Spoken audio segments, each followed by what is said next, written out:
Hey guys! Today we are going to be looking at books that I predicted to be 5 stars last year. I will leave a link to that video down below in the description to see why I thought these books were going to be 5 stars. But today we're going to talk about if they were 5 stars or not, what my thoughts were on these books, and if I would recommend them to you guys. Let's get into it. I will be inserting pictures of the book cover right here so you guys know what book I'm talking about, because when I watch videos, I always get so confused if the person's not showing the book or the titles nowhere on the page, because I'm like, wait, what are we talking about? But no, I'm not doing that to y'all. Y'all will have the info, all the deets over here. But the first book that I started with was Torch by Cheryl Strayed. I thought this was going to be a 5-star because I had given her nonfiction book a 5-star, and I realized that she was a really good writer. Sadly, I ended up giving this book a 3.5. That is still a good book, getting close to being a great book, but it was not a new favorite for me, not an all-time favorite. The thing I remember most about this book is the character work and the siblings like in this story, the children in this story. They are the ones that I remember most. This is about a mother who gets a cancer diagnosis and the fallout that and her death has on the family, her husband, her kids, the community. It is a very moving premise, and as I said, the characters are what I remember most about it. The atmosphere also blew me away. It's set in small town Minnesota, which I have only been to Minneapolis, so I've never seen what small town Minnesota is like, but it was just written so well in this story. Really, the story just dragged for me. It's like she had a certain word limit that she had to hit and was just putting so many words on the page that weren't necessary for the book. So the plot did drag, but I do think the themes were really good of showing loss and depression and everything that comes with the grieving process. Now we have Kindred by Octavia Butler. A lot of people love this book. I thought I would like it because of the time travel elements and the setting, the historical setting, and especially with this being a Black woman who is transported to antebellum South. I cannot imagine what that must be like. That is terrifying to think of, and I don't know how Dana did it. I don't know how she did it. But I ended up giving this book a 3.5 star. The characters were great, and especially using these characters coming from the modern day and going to the antebellum South and just seeing all the dynamics and the relationships between all of these people, and then throw in those science fiction elements as well. The writing was amazing for me. It reminded me of a lot of my favorite books. I really like Octavia Butler's writing and definitely will be picking up more books by her. I want to do that soon. But the plot left me with so many questions and loose ends, and it was intentional, but that's not for me. I am not the kind of reader who likes all those loose ends, and I don't like being left with more questions about a book than I started the book with. Day of Fallen Night by Samantha Shannon. This was a disappointment. Priority of the Orange Tree was a 5-star, and that book is set in the same universe. You can read these books in any order, but this book that we're talking about now is the prequel to Priority of the Orange Tree, which I loved. I gave a 5-star to, but this just felt like the same thing all over again. I wish that this would have taken place 500 years before the plot of this book, because we're still like fighting the same fight that we fought in the first book. All of the characters, they were fine. I didn't love them, and that was something I really liked about the first book. Again, the setting is cool, but it's exactly the same as the first book. This book put nothing new on the table. I ended up giving this book a 3 out of 5 stars. And Copperhead by Barbara Kingsolver. It did get a 5 out of 5 stars. Fantastic book.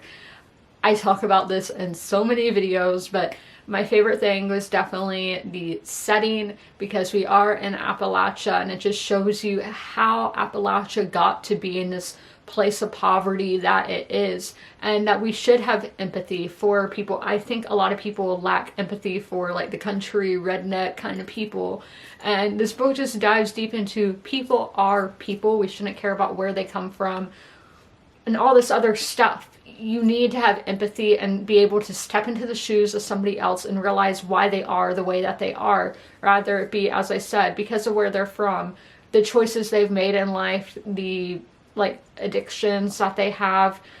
You cannot judge somebody. That is not your role as a human. And yes, that's something that is so hard to do. But we had this great coming of age story. You're seeing Demon from the time he's a little boy to his late teen years, and I definitely recommend the audiobook. The audiobook was fantastic, of just getting into the head of this character and seeing his life. And sadly, this is the life that a lot of people in the United States and probably around the world live. And I think it's so important to read fiction, because you gain empathy from reading fiction and just being put into situations that maybe you yourself have never been put into, but seeing what it's really like for other people. I totally just realized I have my glasses on in this video. I usually don't wear my glasses because there will be a glare on them, so I'm sorry if there's been a glare on my glasses. Northwoods by Daniel Mason. I gave this a 4 out of 5 stars. The book is just so constructed in such an interesting way. We are following the history of one house in western Massachusetts from the time of like the Puritans, Pilgrims, all the way to modern day. And it's all about the inhabitants of this house throughout the years. And the format is so interesting and so creative, so unique.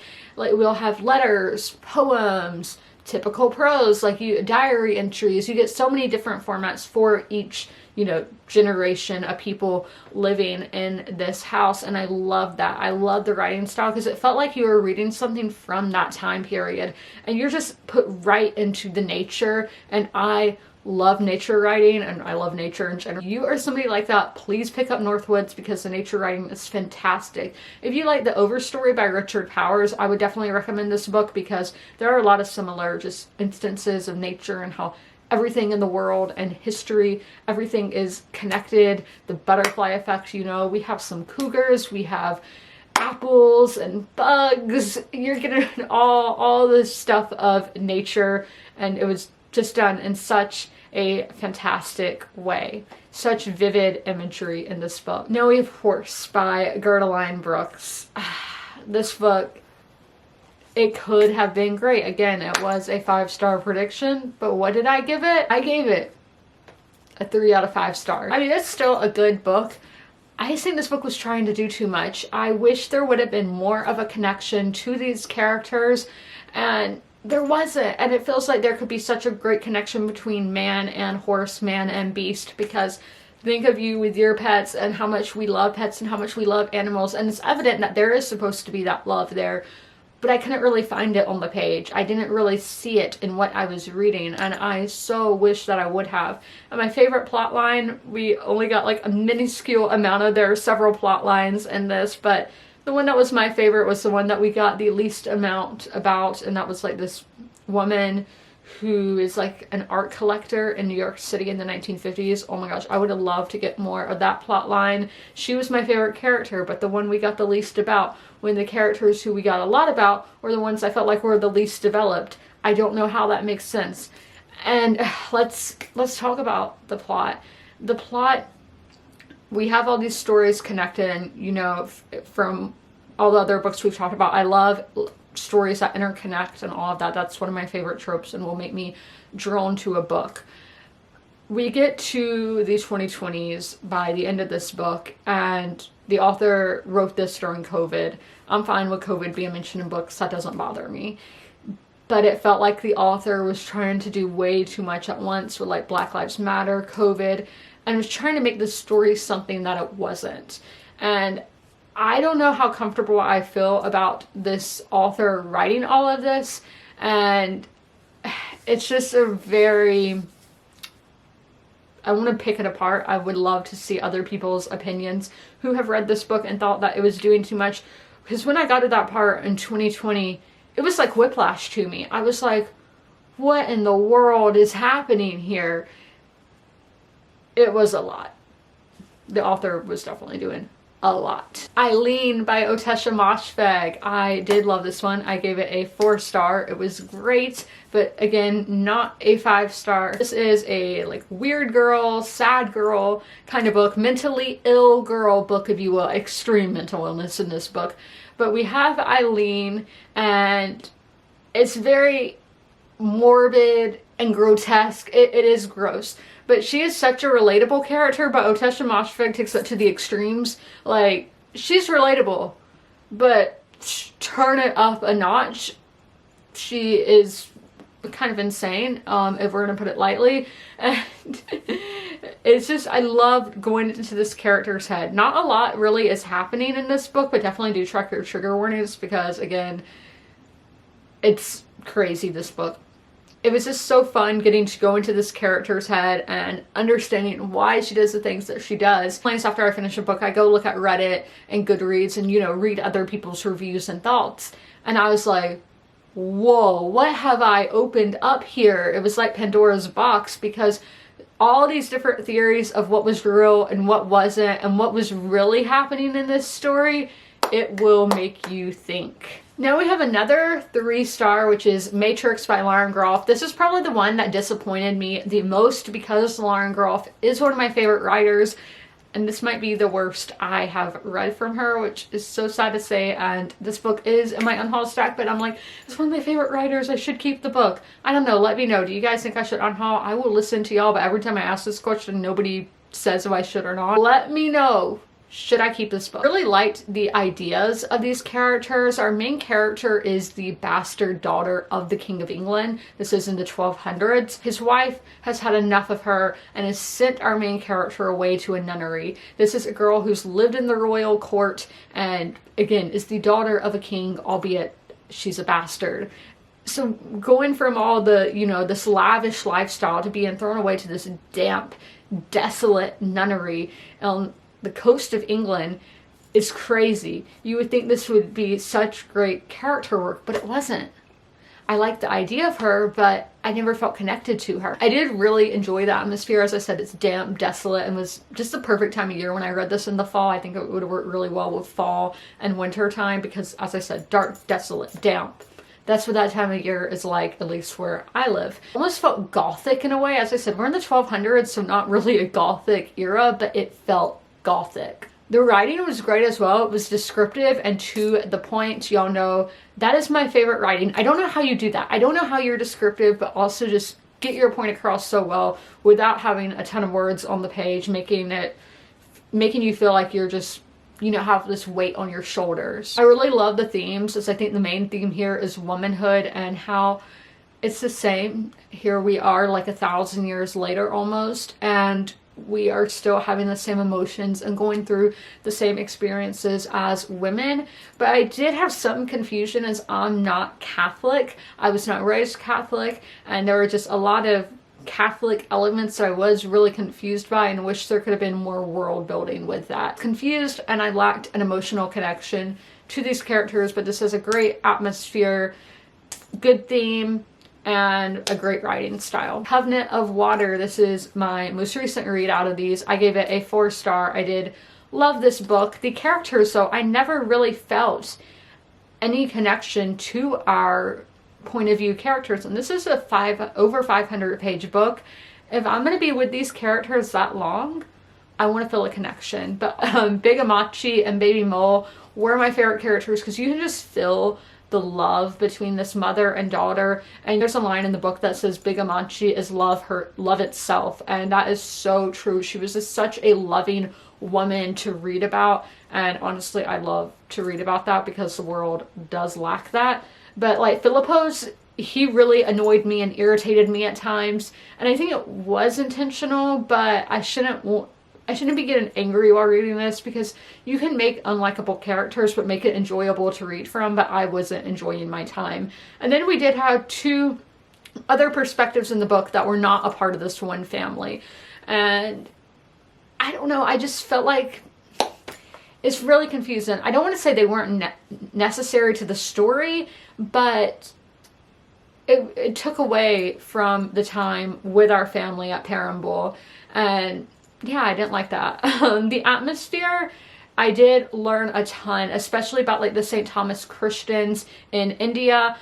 Obviously with a country with billions of people in India, with that many, you know, one of the most populated countries in the world, if not the most populated, there's going to be people from every religion, but I did not just realize, like, I didn't realize that there were these large groups of Christians. So I was ignorant, but I learned a lot from this book, and I definitely kind of appreciate that. The writing itself was really beautiful and thought-provoking. I was underlining a lot of quotes, and they just made me think so much, and that is something that I'm always wanting from my reading experience, is to learn something new. The plot itself was fantastic. It's exactly the kind of story that I want, a multi-generational family drama, and set in a place that I don't know much about, India in the 20th century.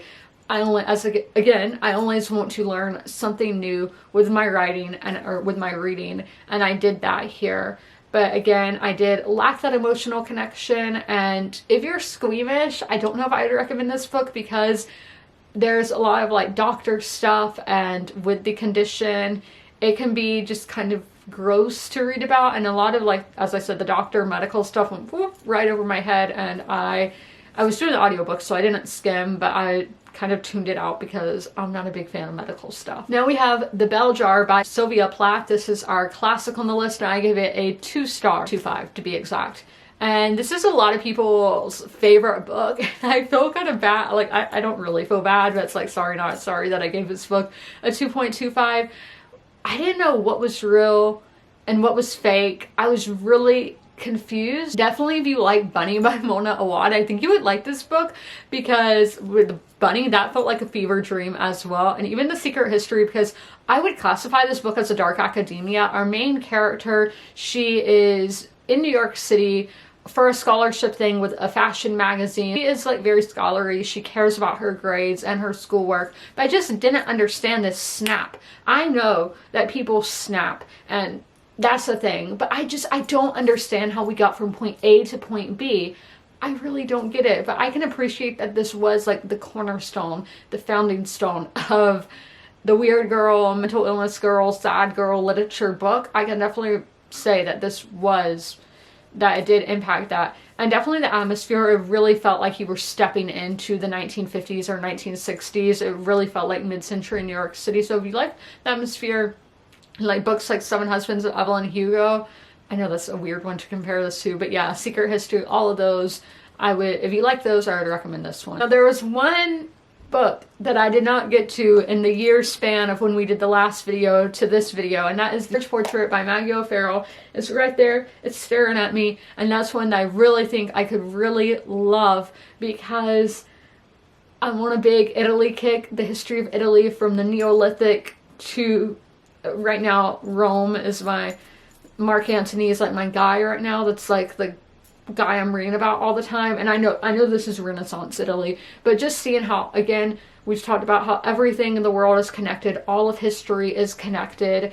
It's beautiful. But I am loving Italy so much, so that Italian setting in that one is probably going to do some things for me.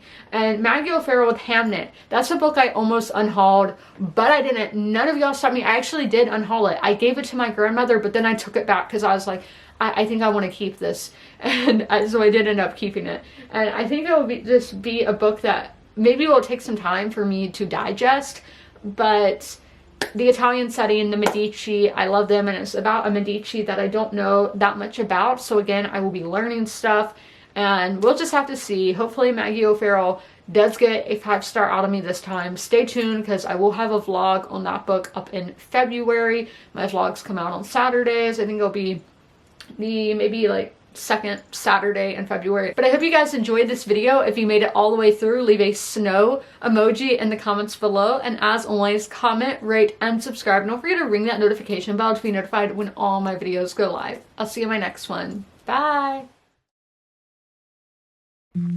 If you are familiar with my videos, you're used to seeing Sherman at the end of them. Sadly, Sherman has since passed away, but I would still like to encourage you guys to help your local shelters. Sherman was at the Darlington County Humane Society in rural South Carolina. I always have their link down below in the description if you guys would like to help them, but also help your local shelters as well.